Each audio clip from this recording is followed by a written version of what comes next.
Yeah, I actually have several points that I do want to make, and so I just want to kind of gather my thoughts because I want to understand how many people on your team were impacted by the decision to close schools and whether they have children in this district that prevented them from moving forward in their position. And I say that because I don't know who all the commissioners were that called you, Leslie, but I called you Friday. Yeah. And I said to you, I would rather that you make a decision sooner rather than later. And I called President Elliott and had this conversation, I texted her and let her know too, primarily because of childcare. I looked at the resources that you all put up last night on RCSD. I didn't put it up last night, but I went last night because I needed to understand why CBOs were closed.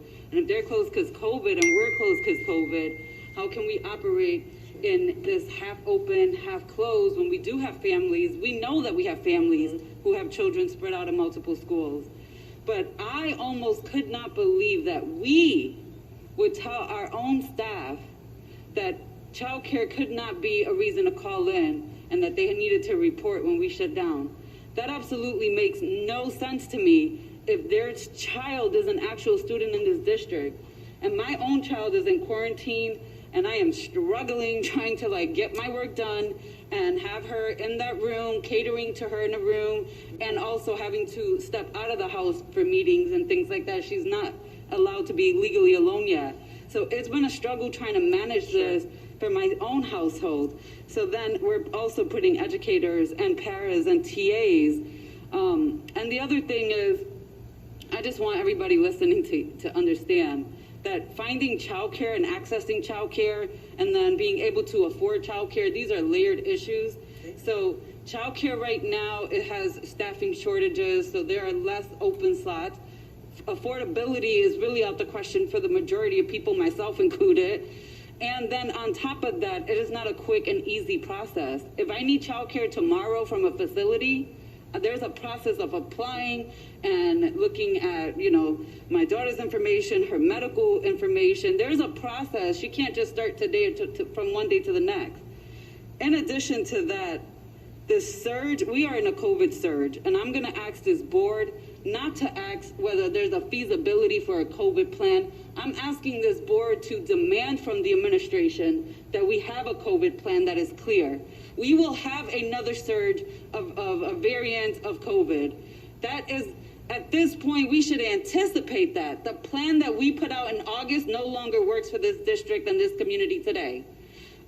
We were not expecting this variant to pop up. And I just want to point out as well that yes, many of us have heard from staff around the conditions of the building and the temperatures. That's one issue. The other issue is the communications.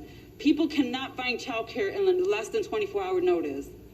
And unless y'all coming to watch my child, I don't want a less than 24-hour notice about what I'm going to do with my child and I have to work.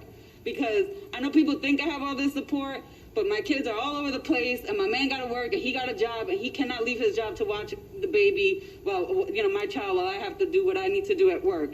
And I'm in a privileged situation. I always acknowledge that. So there are families with less privileges who are facing this and struggling with this. I also want to add that with Omicron specifically, that some of the issues with Omicron is that it does impact children and it impacts their health. And we have been telling the public for months and months and months that COVID and children are safe, and that's simply not true either. We know that that's not true with this variant.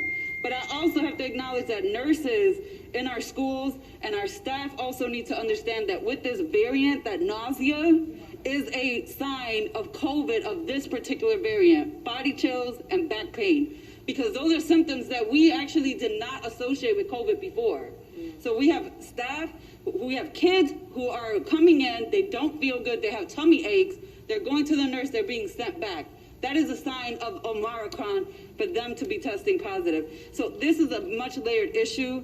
I will go back to asking for the board, because at this point you made the decision, and you're right. You're going to have people on all sides upset about this. But on the flip side, don't use social and emotional help for children when you haven't produced social emotional supports for kids since school started. You haven't produced that in this district. This administration hasn't come to this board and said, here are all the counselors we're about to hire for every single school. We haven't done that, so don't use it now.